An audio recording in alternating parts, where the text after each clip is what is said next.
Bueno, comenzamos con la clase de prácticas corporales, comunicación y subjetividad en la unidad número 2, que estamos transitando el asunto de el enfoque biográfico, ¿sí? Y bueno, esta relación enfoque biográfico, subjetividad que venimos trabajando incluso desde la clase anterior con las gramáticas deportivas.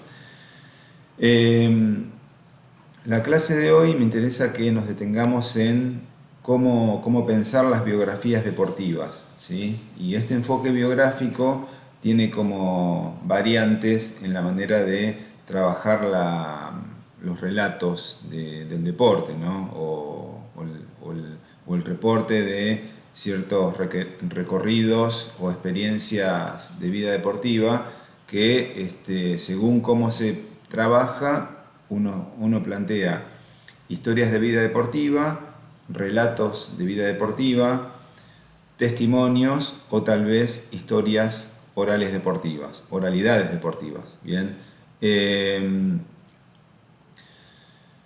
Básicamente lo que no deberíamos perder de vista que cuando encaramos este enfoque biográfico como recurso de investigación del deporte, hay como intenciones biográficas de búsqueda.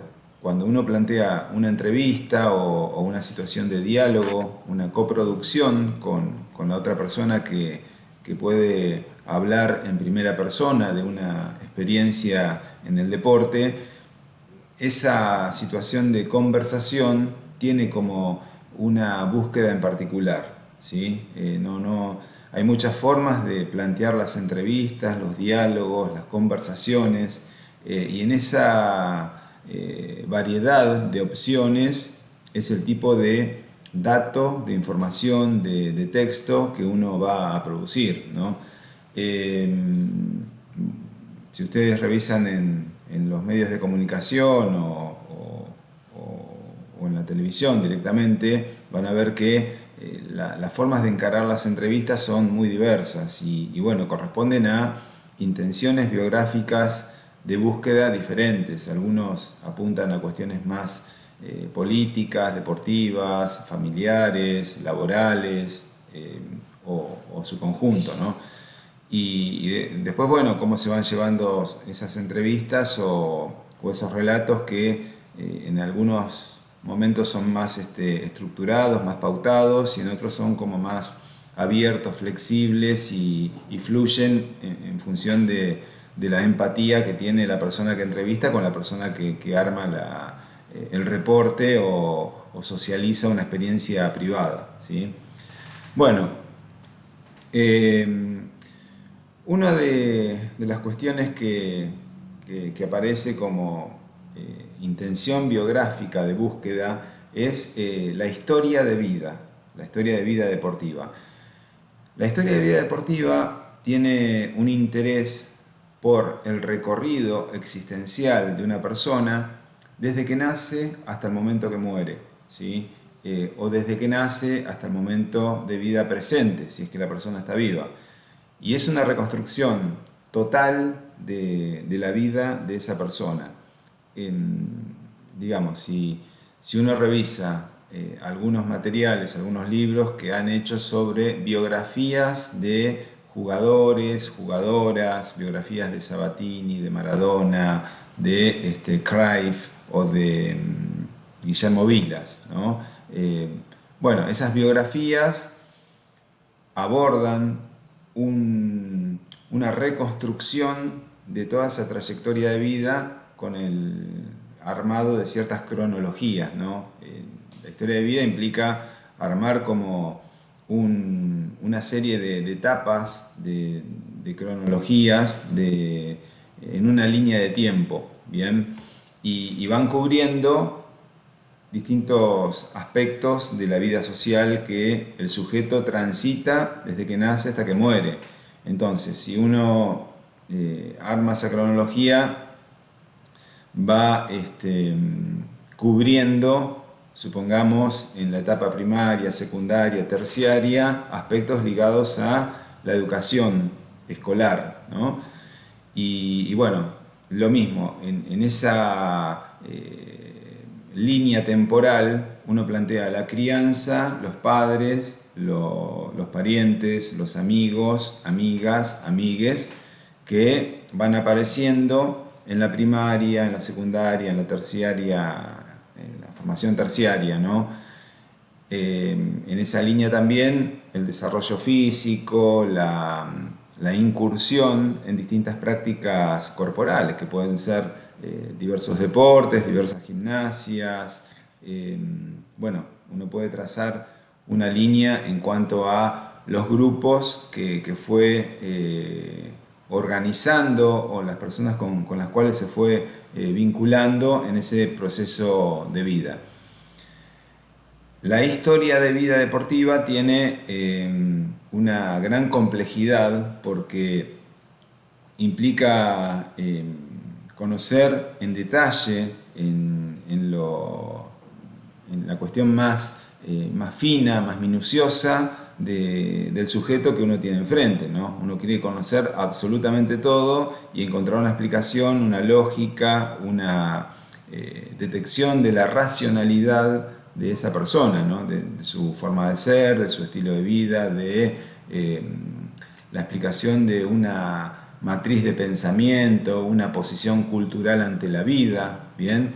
Y para dar alguna versión, una interpretación de cómo se posiciona en el deporte un sujeto, bueno, uno tiene que escarbar en elementos que guardan relación entre sí, ¿no? Uno pregunta sobre la familia, los amigos, las parejas, la militancia política, la participación en diversos deportes, ¿no? Bueno, y en su conjunto uno tiene más elementos para producir un concepto teórico o una versión de esa persona, ¿sí? La historia de vida deportiva también tiene una coralidad del relato. ¿Esto qué quiere decir? Que no solo es el relato en primera persona del informante, ¿no? No sé, el jugador, la jugadora, sino también todos los que rodearon o participaron de esa trayectoria deportiva, ¿no? No sé, uno si revisa, hay coralidad del relato cada vez que las personas que jugaron con Ginóbili en Bahía Blanca o que compartieron equipos con Ginóbili, o el padre, la esposa, el hijo, el amigo, la amiga, bueno, van dando sus anécdotas, experiencias, episodios de la vida social que han compartido en algún momento de esa travesía o esa ruta de vida. Bien, tiene como muchas combinatorias. Uno lo que puede hacer es tomar relatos, testimonios, ampliar esta versión, que no sea solamente autorreferente, que no sea solamente la reflexión sobre sí mismo que tiene el informante, sino que además uno lo acompaña con los relatos de otros que vivieron, que compartieron, que transitaron esa travesía o ese periplo existencial, ¿no? Bueno, entonces, la historia de vida deportiva es un trabajo denso, complejo, que implica muchas grabaciones, muchas desgrabaciones, mucho trabajo analítico, de selección, de todo lo que va saliendo de cada encuentro, y con base a eso se va armando un relato articulado, conectado, que integra etapas de vida en una línea de tiempo, ¿sí? La otra cuestión que ustedes encuentran en la forma de encarar el enfoque biográfico, nuevamente con las intenciones biográficas en la búsqueda, se sitúa en el relato de vida deportiva.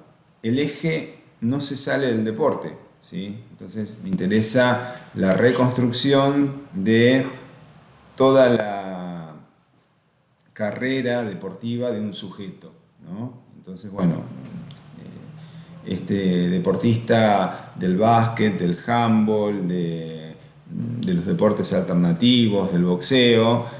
Bueno, y en base a la persona que uno elige va armando esa trayectoria, reconstruye por los clubes que pasó, los entrenadores que tuvo, los compañeros de equipo, los directores técnicos, los países en los cuales estuvo, las lesiones que tuvo, ¿sí? Los abandonos, los cambios de deportes y las vueltas a ese deporte.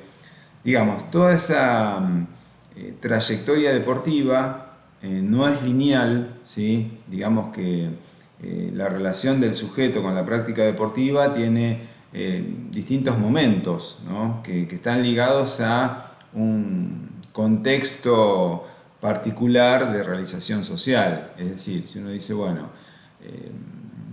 una coyuntura política particular de una guerra, una situación de un gobierno autoritario, una situación de democracia, una situación de exilio, bueno, el deportista va cambiando la situación de vida, ¿sí? Puede seguir con la práctica deportiva o necesita irse a otro país o a fuerza se va a otro país.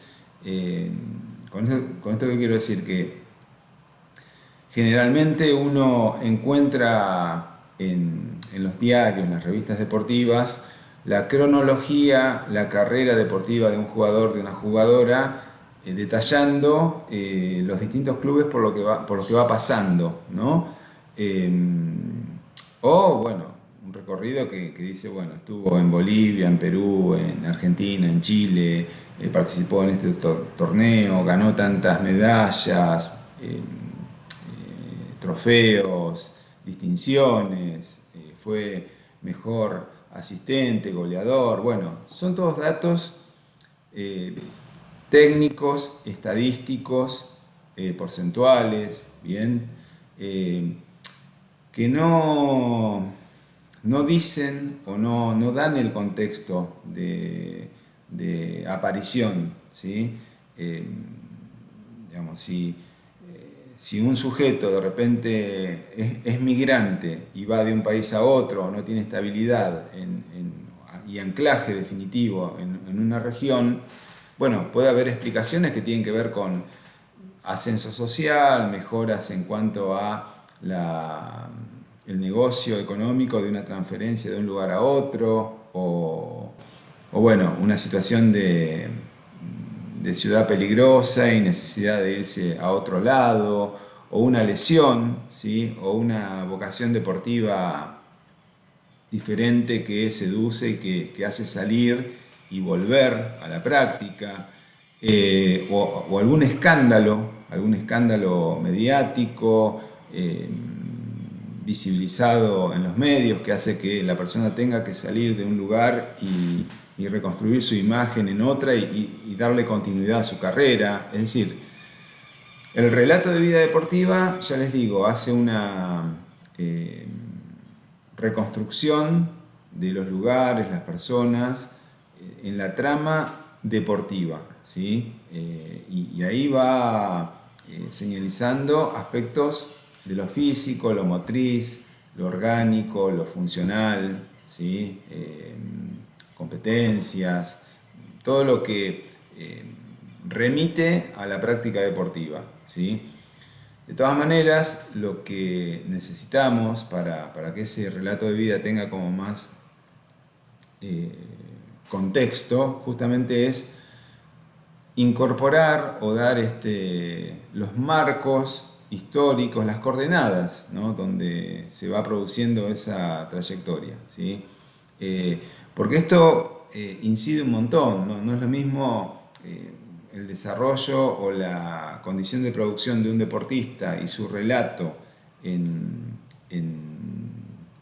el acompañamiento que tienen algunas políticas deportivas de subsidios, becas, apoyos, emplazamientos de laboratorios de biomecánica deportiva, centros de alto rendimiento, bueno, todo ese tipo de megaestructura que ayuda, impulsa y seduce a que las personas se enganchen con la práctica deportiva y den continuidad, regularidad, periodicidad a una situación de subestimar el deporte y jerarquizar otro tipo de prácticas sociales, ¿no? que, bueno, pasan en otros países. Piensen, por ejemplo, Bolivia o Perú.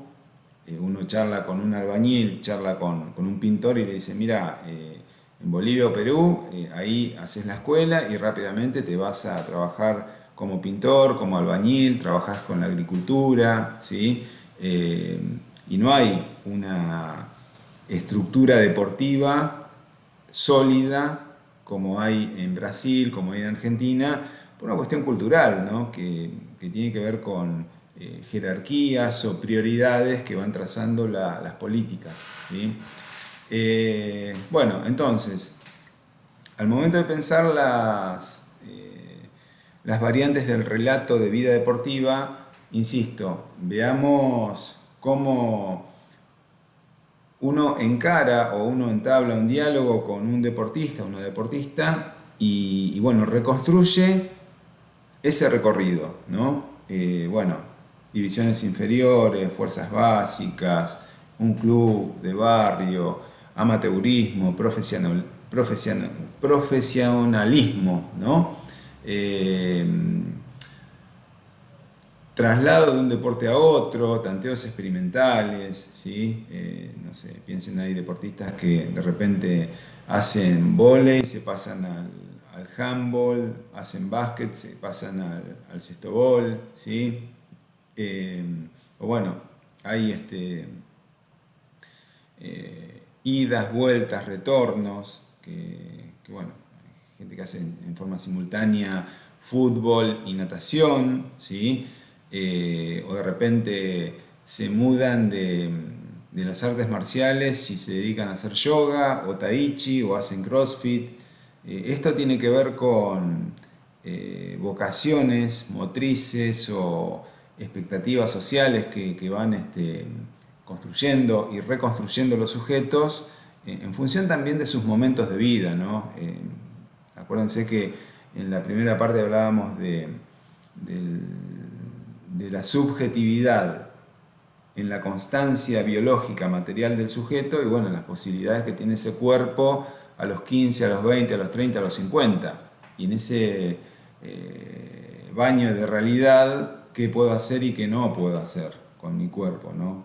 Bueno, puedo competir en el alto rendimiento hasta cierta edad y después tengo que reconvertirme, reinventarme como dirigente, como representante de jugadores, como comentarista deportivo, como manager, como otro sujeto que sigue vinculado con el deporte, pero el cuerpo me está marcando mis límites o mi techo en cuanto a la práctica activa, ¿no? Bueno, eso es pensar las trayectorias deportivas en los relatos y encontrarle sentido al relato en función de cómo el sujeto va optando, va eligiendo y va construyendo ese sendero de vida, ¿bien? La otra cuestión que me parece importante tiene que ver con los testimonios de vida deportiva. Digamos que el deporte tiene momentos significativos, relevantes, como importantes en la identidad del colectivo, de las personas que aman el deporte, que les interesa la práctica deportiva, ¿no? Y lo que genera el deporte también es una memoria colectiva, una pertenencia afectiva, emotiva, ¿sí? Esta cuestión de ponerse la camiseta, sentirse fanático, hincha, la dimensión pasional, amorosa del sujeto con el deporte, bueno, genera también testimonios, anécdotas, episodios de la vida social que se guardan como instancias emotivas e importantes de la persona, ¿no? Sentirse campeón, sentirse parte de un colectivo, ¿sí? De un colectivo de una selección, de un equipo, de un deportista que lleva la camiseta de un club, ¿sí? O de un país. Bueno, ahí hay una cuestión de proyección y de identificación del aficionado, del espectador, que uno lo ve a lo largo de la historia deportiva, ¿no? Piensen, por ejemplo, el fanatismo de los que son adeptos a Fangio, a Gálvez, que eso tiene una cuestión residual en los seguidores de Ford o de Chevrolet. Ni hablar las pasiones en términos del fútbol y Boca, River, Gimnasia y la otra porción de la ciudad. O piensen, por ejemplo, en su momento como el boxeo tenía como una representación de lo popular a través de Bonavena, Monzón, Galíndez, Gatica, el Mono, Loche, ¿sí? Todo eso en la sensación de identificación, de pasión por la práctica deportiva y de ser o construir un ídolo deportivo, genera testimonios.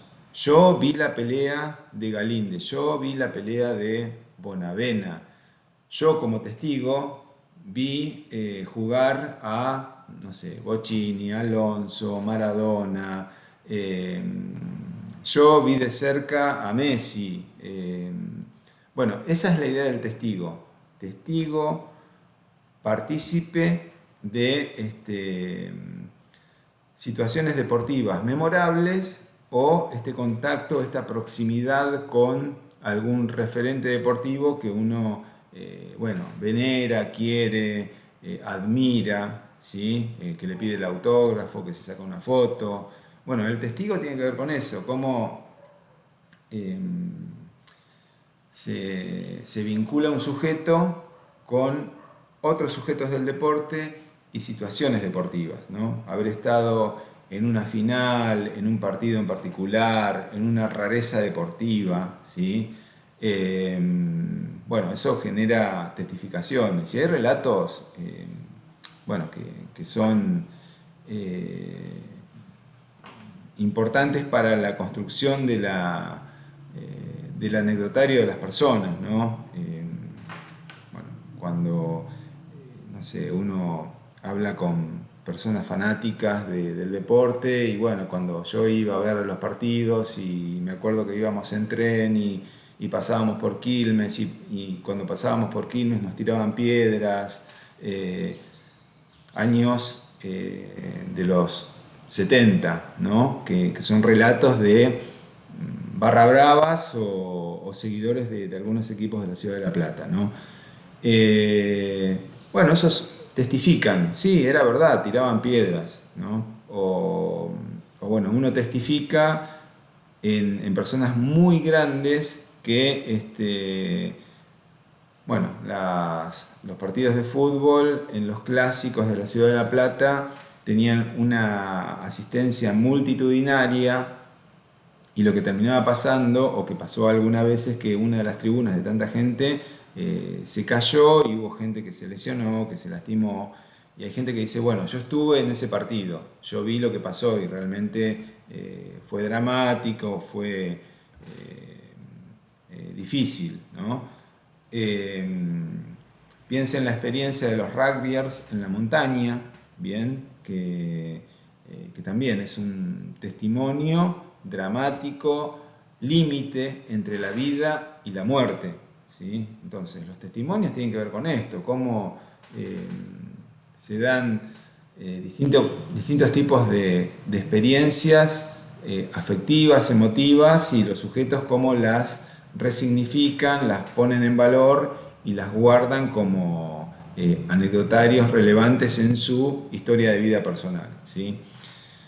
Bueno, el otro asunto de la biografía tiene que ver con las historias orales y acá me parece interesante cómo los relatos en el deporte tienen como narrativas épicas, narrativas fantásticas, ligadas al componente de lo místico, de lo mágico, ¿sí? Del deporte.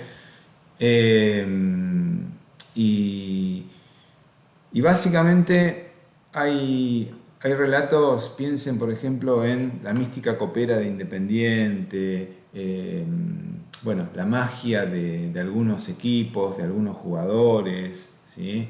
Eh, y esa situación de construcción de próceres, de héroes, de grandes gladiadores, ¿sí? Atraviesa el deporte, ¿no? Como bueno, a pesar de haber perdido Bonavena en Estados Unidos, en esa pelea mítica, bueno, es una persona que cae y el derrotado también es un héroe o es una persona que termina transformándose en una leyenda, ¿sí? En una leyenda, en un deportista que genera como conexión, como empatía con la memoria colectiva de los seguidores del boxeo, ¿no? Bueno, a esto me refiero con las historias orales o bueno, esos ambientes especiales que se van generando en climas también especiales, ¿no? No sé, piensen por ejemplo el relato de Víctor Hugo Morales con el gol de Maradona, y bueno, es un relato épico, es un relato inspirado, emotivo, que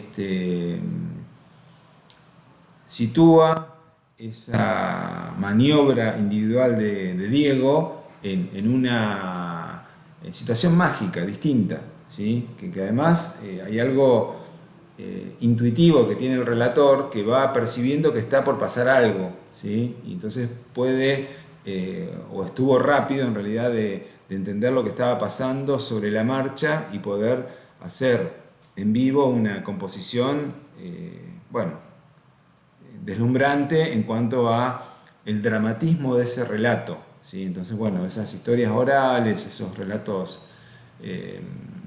épicos que van de alguna manera abonando una subjetividad en el deporte fuerte, ¿no? Que genera como conexión, que genera empatía, genera una adherencia y una pertenencia con el deporte desde esa variable emocional que conecta a los sujetos y que termina abrochando esa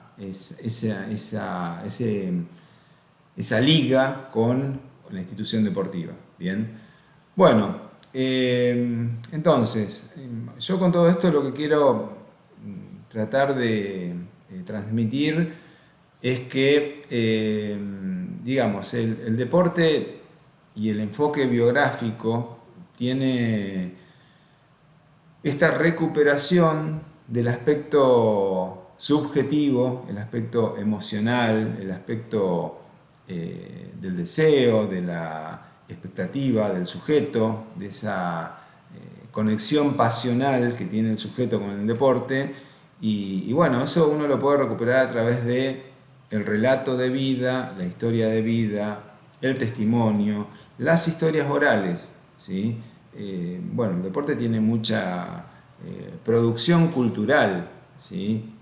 Han pasado muchas cosas en el deporte que comprime, que condensa las emociones, las pasiones, y que se resumen en esa práctica deportiva. Entonces el relato puede ir capturando escenas, momentos, situaciones, acontecimientos deportivos que se ponen a través de la palabra y que en todo caso se refuerzan a través de ciertas imágenes fotográficas, audiovisuales, ¿sí? Yo ahora me estoy acordando, bueno, hay el gol más rápido del fútbol argentino, no sé si del mundo también, creo que es el que hace Sepacuercia en un partido que juega Gimnasia con Huracán, me parece, o algo así. Bueno, no hay registro audiovisual de ese gol, ¿sí? Lo que hay es alguna foto y algún relato de algún fanático de Gimnasia que ese día del partido fue a verlo y bueno, después están los relatos de Sepacuercia, el que hizo el gol, que le dice, bueno, dice básicamente, estaba al lado de García Meigenda, le digo, pasame la pelota, que el arquero está distraído y adelantado conversando con el defensor, y fue así, ¿no? Movió la pelota hacia un costado, tira desde la mitad de cancha hacia el arco y bueno, eso convalida un gol. Pero, digamos, eso no hay un video, no hay un registro cinéfilo de la situación. Lo que hay es un relato que también lo hace más interesante. Lo hace más interesante en el sentido de que se apela al cuento, al relato magnificado, ¿sí? A la necesidad de imaginarse cómo sería la situación, cómo sería el diálogo, cómo sería la trayectoria parabólica de la pelota, cómo sería la situación del árbitro, sorprendido, el arquero ni hablar, ¿no? Sorprendido por la situación.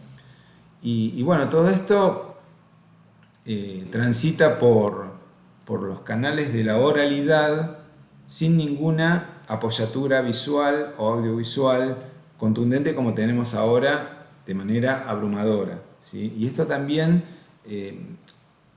activa otro tipo de sentido, el sentido de la imaginación, de la audición, ¿sí?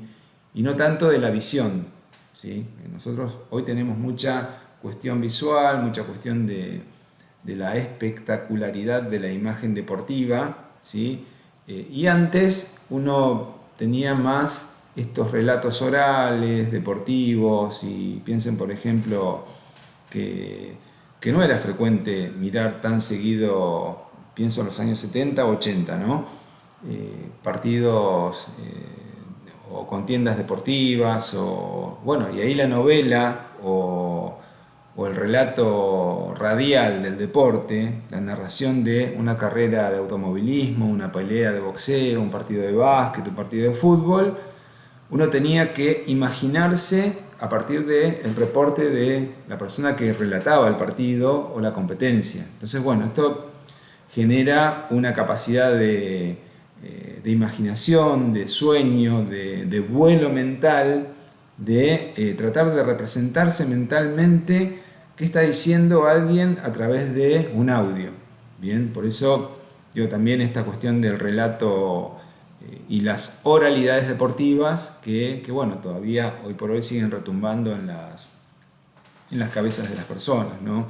En algunos casos con un recuerdo desagradable o con recuerdos agradables. Yo digo, mi recuerdo es muy emotivo, muy agradable cada vez que vuelvo a escuchar el relato de Víctor Hugo Morales en el gol de Maradona, ¿sí? Y mi recuerdo es oscuro, siniestro, cada vez que escucho los relatos de José María Muñoz en los partidos de fútbol, porque están vinculados a la dictadura militar, a una etapa muy terrorífica en el deporte en este país. Entonces, bueno, es esto también, ¿no? Como la oralidad, la palabra, el sonido audiovisual, la sonoridad, ¿sí? que imprime un relator, activa mecanismos inconscientes de las personas y nos traslada temporalmente a momentos que a veces son gozosos, disfrutables, felices, y otras veces no, otras veces están asociados a momentos del dolor, de la frustración, de la angustia, del miedo, del terror, como fue en estas situaciones de contrastes entre gobiernos militares y gobiernos democráticos en todo el proceso de desarrollo del deporte en este país. Bueno, algunas ideas así en general, pueden ampliarlo en en la clase escrita y bueno, más aún en los prácticos. Ahora lo que vamos a hacer es abrir un espacio para algunas dudas, preguntas que tengan